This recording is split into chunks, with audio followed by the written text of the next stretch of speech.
Hello friends, आज के session में हम देखेंगे एंड्रॉयड के बारे में। देखो, एंड्रॉयड में प्रोग्रामिंग करने से पहले यानी कि एंड्रॉयड में कोडिंग करने से पहले हमको जो मेन चीज़ है, जो एंड्रॉयड है, उसको समझना बहुत इंपॉर्टेंट है कि एक्चुअल में एंड्रॉयड होता क्या है।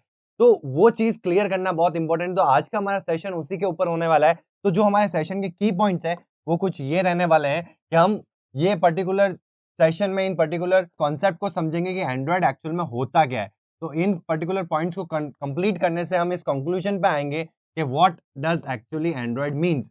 ठीक है, जिसमें हम एंड्रॉयड के बारे में पढ़ेंगे, देन ऑपरेटिंग सिस्टम के बारे में, देन लाइनक्स के बारे में, देन हमारा ओपन सोर्स के बारे में, और फिर एक छोटा सा ओवरव्यू लेंगे जिससे कि हम क्लियर कर पाए कि एंड्रॉयड होता क्या है। अब स्टार्ट करते वक्त भी मैं आपसे एक क्वेश्चन पूछने वाला हूं कि व्हाट इज एंड्रॉयड।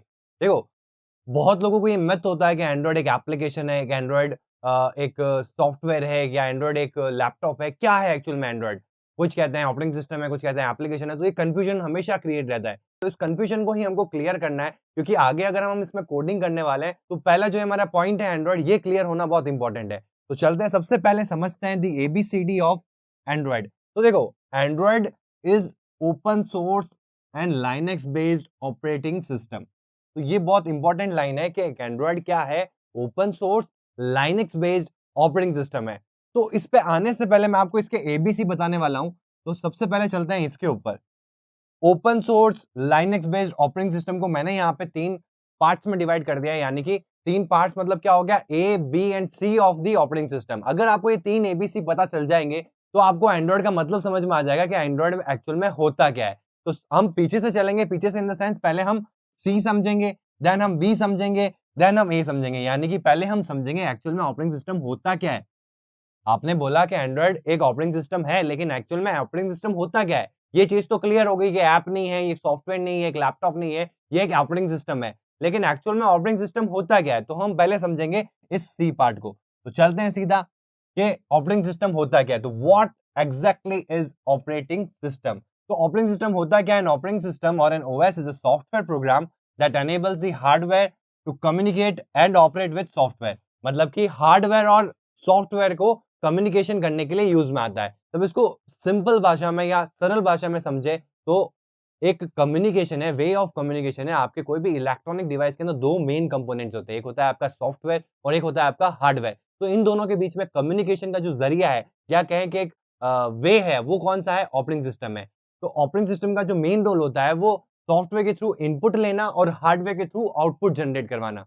ठीक है, तो ये बेसिक एग्जांपल या बेसिक मैं कहूँ जो डेफिनेशन है एक ऑपरेटिंग सिस्टम की है, वो ये है कि वो सॉफ्टवेयर के थ्रू इनपुट लेता है और हार्डवेयर के थ्रू आउटपुट जनरेट करवाता है। जैसा कि आप यहाँ डायग्राम में भी दे सकते हैं कि यूजर जो आपके इनपुट्स देगा वो एप्स में देगा, एप्स या सॉफ्टवेयर। तो अभी हम यूनिवर्सल ओएस की बात कर रहे हैं, हम as a android operating system की बात नहीं कर रहे, अभी हम सिर्फ समझ रहे हैं कि ऑपरेटिंग सिस्टम होता क्या है। तो वो किसी भी प्लेटफॉर्म पे हो सकता है, यानी कि आपका लैपटॉप भी हो सकता है, आपका पीसी भी हो सकता है, या फिर मोबाइल प्लेटफॉर्म भी हो सकता है। तो उन सारी जगह पे अगर मोबाइल प्लेटफॉर्म की बात करें तो वहां एप्स यूज आते हैं, और अगर डेस्कटॉप की बात करूं तो वहां सॉफ्टवेयर यूज आते हैं। तो उसके थ्रू ही आप यूजर से इनपुट लेते हैं, और ओएस क्या करता है? इन पर्टिकुलर इनपुट के थ्रू आउटपुट जनरेट करवाता है वाया हार्डवेयर। तो एक्चुअल में हार्डवेयर से हम क्या जनरेट कराएंगे? आउटपुट जनरेट कराएंगे। तो ये तो मैंने आपको एक प्रोग्रामिंग लैंग्वेज में क्या डेफिनेशन होती है वो मैंने आपको समझाई। अब मैं आपको रियल एग्जांपल लेके समझाता हूं कि एक्चुअल में ऑपरेटिंग सिस्टम वर्क कैसे करता है। तो हम चलते हैं सीधा लैपटॉप के अंदर। आप लैपटॉप या पीसी यूज करते हैं और आप एक सिंपल सा गाना प्ले करना चाहते हैं, या आप वीडियो प्ले करना चाहते हैं, जैसे कि फॉर एग्जांपल वीडियो के लिए या मूवी के लिए आपने ओपन किया वीएलसी मीडिया प्लेयर।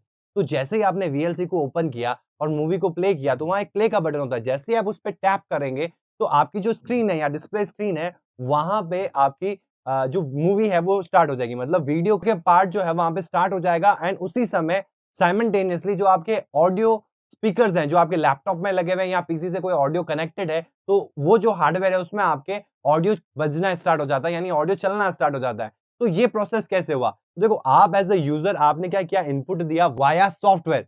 तो जैसे ही आपने उस पर टैप किया, उस पर प्ले बटन के ऊपर, ऑपरेटिंग सिस्टम ने उस पर्टिकुलर सॉफ्टवेयर से वो इनपुट लिया और हार्डवेयर के थ्रू वो आउटपुट जनरेट करवाया कि भाई प्ले पे क्या काम हो जाना चाहिए। तो प्ले पे होना चाहिए कि भाई वीडियो प्ले हो जाए, और उसका साइमल्टेनियसली उसका जो रेस्पेक्टिव ऑडियो है, वो ऑडियो जो कनेक्टेड है उसमें वो ऑडियो प्ले हो जाना चाहिए। अगर ऑडियो ड्राइवर्स उसको नहीं मिलते हैं तो वो ऑडियो नहीं प्ले कर पाएगा। तो ऑडियो ड्राइवर्स को भी मैनेज कर रहा है। तो ये सारी चीजें भी मैं आपको आगे बताऊंगा कि ये प्राइमरी रोल है, इसके अलावा भी बहुत सारे रोल्स होते हैं एक ऑपरेटिंग सिस्टम के। तो ये आसान भाषा में हमने समझा, एक रियल लाइफ एग्जांपल से समझा कि ऑपरेटिंग सिस्टम का मेन रोल क्या होता है। अब मैं आपको दूसरा एग्जांपल लेके बताता हूँ। दूसरा एग्जांपल रहेगा आपका, देखो कोई भी आपका इलेक्ट्रॉनिक डिवाइस है तो उसको एक ऑपरेटिंग सिस्टम चाहिएगा जो उस पर्टिकुलर सिस्टम को ऑपरेट कर सके। अब आप एक इलेक्ट्रॉनिक डिवाइस यूज़ क्यों कर रहे हैं? क्योंकि आप उसमें कुछ सेवरल इनपुट्स दें, तो उसके रिगार्डिंग आपको सेवरल आउटपुट्स जनरेट करके वो दे सिस्टम।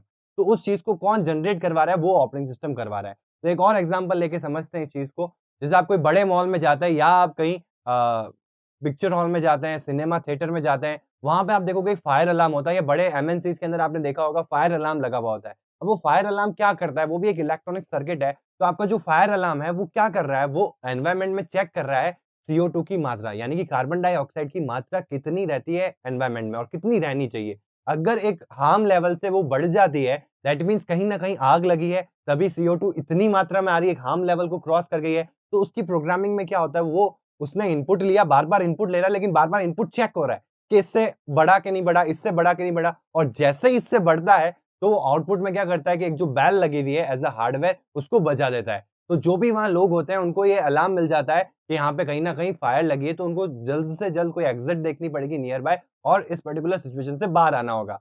तो ये भी काम कैसे हो रहा है? इनपुट लिया जा रहा है रन टाइम एनवायरनमेंट से और आउटपुट जनरेट किया जा रहा है हार्डवेयर के थ्रू, ठीक है? तो इसमें आप देखेंगे कि इसमें हार्डवेयर के थ्रू ही आपका इनपुट लिया जाता है। तो कोई ज़रूरी नहीं है कि हम सॉफ्टवेयर के थ्रू इनपुट लें।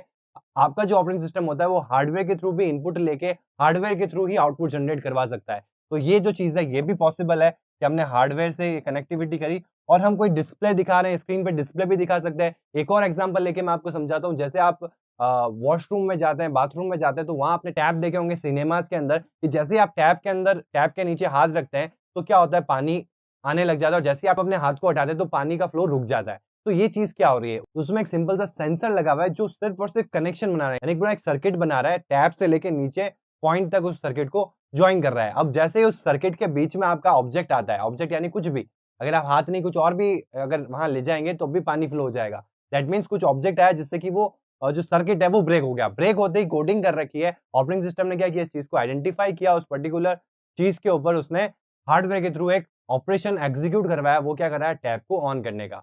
वैसे ही मैं जैसे हाथ हटाऊँगा तो क्या होगा कि अब सर्किट वापस जुड़ गया है। अब उसको सिग्नल जाएगा सर्किट क्लोज़्ड है, तो अब वो क्या करेगा? वाटर टैप को ऑफ कर देगा।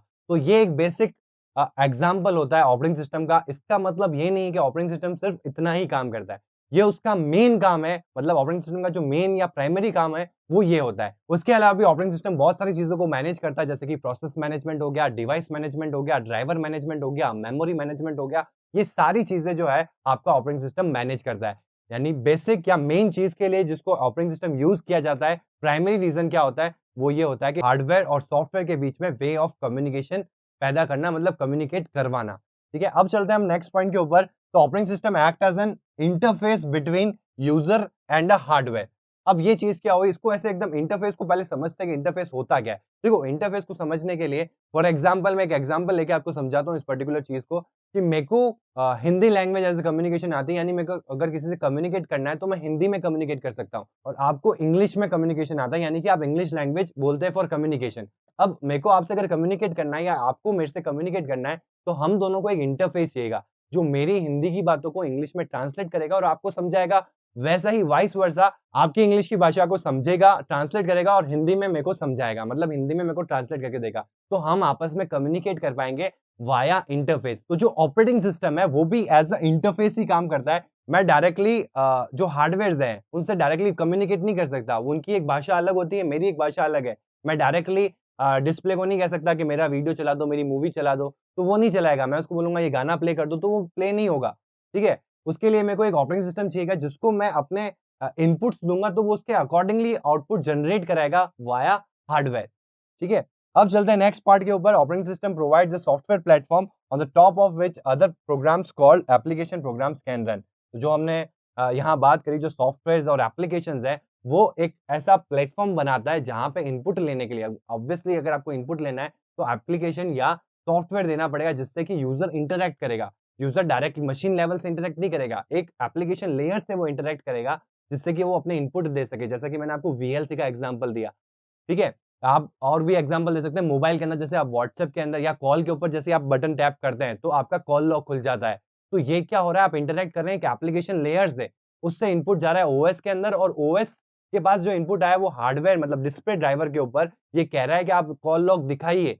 तो ये हमारा कम्युनिकेशन हुआ, मतलब मैं डायरेक्ट कम्युनिकेट नहीं कर रहा हूँ हार्डवेयर को, वाया ऑपरेटिंग सिस्टम कर रहा हूँ। तो ये बेसिकली मतलब होता है ऑपरेटिंग सिस्टम का। अब चलते हैं बी पार्ट के ऊपर, यानी कि लाइनेक्स बेस्ड। तो हमने बी पार्ट जो समझा था, सी हमको क्लियर हुआ, बी पार्ट है लाइनेक्स बेस्ड। तो मतलब ऑपरेटिंग सिस्टम तो है, ये समझ में आ गया, लेकिन ये लाइनेक्स बेस्ड क्या है, लाइनेक्स क्या है? तो देखो लाइनेक्स को समझने के लिए ये जो टर्म है और ये जो आइकन है, ये आप इससे काफ़ी यूज़्ड टू है। अगर यूज़्ड टू नहीं है तो मैं आपको बताना चाहूँगा कि ऑल ओवर द वर्ल्ड जो पॉपुलर ओएस यूज़ होते हैं उनमें से ये एक ओएस है।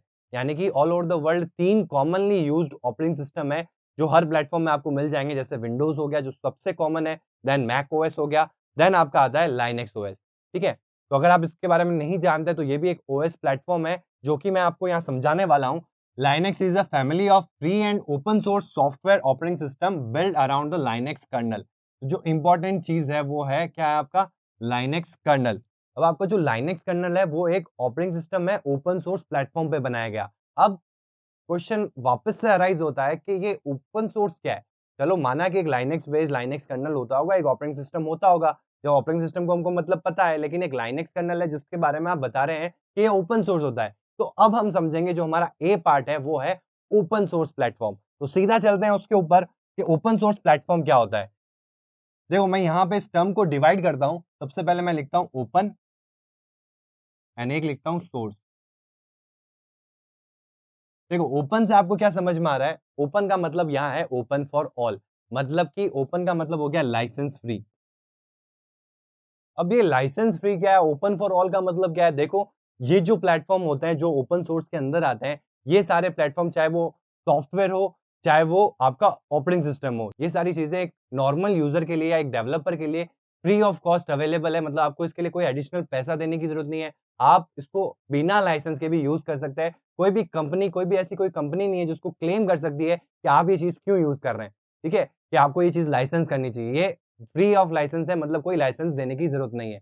अब क्वेश्चन आता है कि ये जो टर्म है थोड़ी सी बाउंस हो गई मतलब कि आप लाइसेंस की बात कर रहे हैं। ये हम टर्म लाइसेंस का मतलब क्या होता है ऑपरेटिंग सिस्टम के अंदर या सॉफ्टवेयर के अंदर? अब इसको एक अच्छे से एग्जांपल से समझते हैं। जब आप लैपटॉप परचेज करते हैं या एक पीसी परचेज करते हैं या असेंबल करते हैं, तो आपके पास एक ऑप्शन होता है कि आप कौन सा ओएस उसमें चाहेंगे।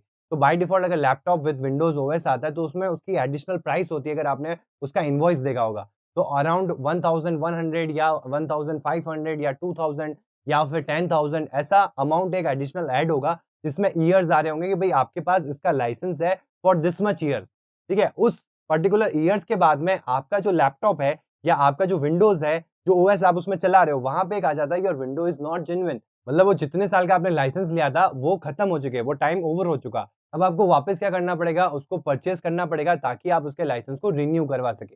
जैसे आप लाइसेंस बनाते हैं ड्राइविंग लाइसेंस वगैरह, तो आप बिना ड्राइविंग लाइसेंस के गाड़ी नहीं चला सकते। वैसे ही बिना विंडोज के लाइसेंस के या बिना पर्टिकुलर चीज के लाइसेंस के आप उस चीज को यूज नहीं कर सकते। ये ऑफिशियली इलीगल होता है। तो हमको हमेशा कोई भी चीज अगर चलानी है तो हमको ऑफिशियली लीगल आर्ग्यूमेंट्स के अंदर चलानी चाहिए। यानी कि अगर हमको कोई ओएस को यूज करना है तो उसका लाइसेंस रिन्यू करवाना पड़ेगा, या फिर कोई ऐसा सॉफ्टवेयर है उसको यूज करना है तो उसका लाइसेंस लेना पड़ेगा, फिर हम उसको यूज कर पाएंगे। तो अब ये जो ओपन सोर्स प्लेटफॉर्म के अंदर जो ओपन का मतलब है वो क्या है? आपका लाइसेंस फ्री। मतलब कोई भी सॉफ्टवेयर या कोई भी ऑपरेटिंग सिस्टम अगर ओपन सोर्स प्लेटफॉर्म के अंडर आता है, दैट मीन्स वो सॉफ्टवेयर या वो ऑपरेटिंग सिस्टम कभी भी आपको लाइसेंस के लिए बाउंड नहीं करेंगे, ठीक है? वो ओपन फॉर ऑल है, कोई भी उसको यूज कर सकता है और कितने भी टाइम तक उसको यूज कर सकता है। अब आते हैं दूसरी चीज के ऊपर जो कि है आपका सोर्स। सोर्स का मतलब होता है जब भी हम किसी चीज को बना रहे हैं, यानी कि बना इन द सेंस, मतलब अगर आप ऑपरेटिंग सिस्टम बना रहे हो या फिर आप कोई एप्लीकेशन या सॉफ्टवेयर बना रहे हो तो आप उसकी कोडिंग कर रहे हो, तो उसका जो कोड है, सोर्स का मतलब हो गया सोर्स कोड।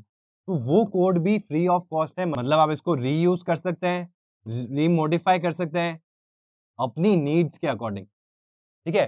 तो अब आपको क्लियर पिक्चर होगी कि ओपन सोर्स प्लेटफॉर्म का मतलब क्या होता है कि भाई ये ओपन फॉर ऑल है, यानी कि लाइसेंस फ्री है। दूसरा इसका जो कोड है वो एक एंड यूजर तक, मतलब कि कोई भी यूजर उसको अपने हिसाब से चेंज कर सकता है, अपने हिसाब से उसको मॉडिफाई कर सकता है और अपना एक नया फ्लेवर निकाल सकता है।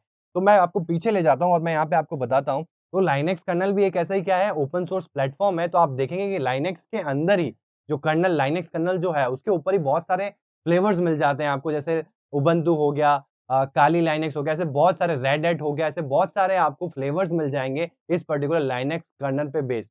तो इसका मतलब क्या हुआ कि वो ओपन सोर्स है तभी तो कोई भी यूज़र उसके फ्लेवर्स निकाल सकता है, ठीक है? तो यहाँ पे यही चीज़ बताने की कोशिश कर रहा है कि the development of Linux is the best example of any open source platform. तो जितना यूज़ इसको as a open source platform किया गया, ऐसा कोई दूसरा ओपन सोर्स प्लेटफ़ॉर्म आपको नहीं मिलेगा, जिसका इतना एक्सेस में यूज़ हुआ और इतना सक्सेसफुली यूज़ हुआ। ठीक है? अब वापस चलते हैं हमारे पुराना जहाँ अब हम ओपन सोर्स प्लेटफ़ॉर्म के बारे में समझ रहे थे, तो यहाँ हमने समझा कि ओपन क्या होता है और सोर्स क्या होता है, जिससे हमको ये आइडिया हुआ कि ओपन सोर्स प्लेटफ़ॉर्म का एक्चुअल में मतलब क्या होता है। तो अब चलते हैं यहाँ पे और इसको समझते हैं। The source code of an computer program is made available free of charge. Important क्या है? Free of charge. मतलब कि जो सोर्स कोड है, वो फ्री ऑफ चार्ज किसी भी एक एंड यूज़र को मिलता है, वो अपने हिसाब से उसको मॉडिफ़ाई कर सकता है। उसके लिए कोई उसको पैसा देने की ज़रूरत नहीं है। अब सेकंड पॉइंट, इसमें ये पॉइंट मार्क कर लिया है मैंने यहाँ पे। अब चलते हैं सीधा सेकंड पॉइंट पे। User can view the code that compromises the software and make any kind of changes to it. Any kind of changes. देखो, जो अभी मैंने आपको ओवरव्यू दिया है यहाँ पे, मैं उन्हीं को सम अप कर रहा हूँ इन पॉइंट्स के अंदर। देन आते हैं, anyone can take the source code and distribute their own program from it. समझ में आया? मतलब ये फ्री ऑफ चार्ज मिलता है, कोड आप इसको ले सकते हैं, कोई लाइसेंस की रिक्वायरमेंट नहीं होती अगर कोई ओपन सोर्स प्लेटफ़ॉर्म है तो। उसके बाद में कोई भी आपको चेंजेस करने हैं, मॉडिफिकेशंस करने हैं, तो वो आप उस पर्टिकुलर कोड के अंदर, सोर्स कोड में आप कर सकते हैं और उसके बेसिस पे आप अपना खुद का कोई भी प्रोग्राम या खुद का कोई भी फ्लेवर निकाल सकते हैं उस पर्टिकुलर प्लेटफ़ॉर्म के लिए, ठीक है? तो ये एक्चुअल में आपका क्या होता है? Open source platform. यहाँ पे आप इनके एग्ज़ाम्पल्स भी देख सकते हैं कि बहुत सारे यहाँ पे आपको एग्ज़ाम्पल्स मिल जाएँगे। ये इसमें एप्लीकेशंस भी है, सॉफ्टवेयर्स भी है एंड ऑपरेटिंग सिस्टम भी है, ठीक है? तो यहाँ हमने समझा कि एक ओपन सोर्स प्लेटफ़ॉर्म होता क्या है। तो अब हमारा ए, बी, सी जो है वो क्लियर हो चुका है। यानी कि हमको अब पता है कि एंड्रॉयड क्या होता है, एक ऑपरेटिंग सिस्टम है, लाइनक्स बेस्ड है और क्या है तीसरा चीज़? ओपन सोर्स है, ठीक है? तो ओपन सोर्स क्या है ये हमको पता है, लाइनक्स बेस्ड क्यों है, लाइनक्स क्या होता है एंड देन तीसरी चीज़ जो है ऑपरेटिंग सिस्टम क्या होता है वो हमने समझ लिया। तो A, B, C of operating system हमने समझ लिया। इससे आपको एक क्लियर व्यू मिल रहा है एंड्रॉयड के बारे में कि एंड्रॉयड एक्चुअल में होता क्या है। तो आज की सेशन में हमने देखा कि एंड्रॉयड एक्चुअल में होता क्या है, क्या एबीसी कंपोनेंट्स होते हैं एंड्रॉयड के, जिनको अगर आप क्लियर समझ लें तो आपको एंड्रॉयड का एक क्लियर पिक्चर मिल जाएगा कि एंड्रॉयड एक्चुअल में होता क्या है। तो आज के सेशन के लिए इतना ही। Thank you.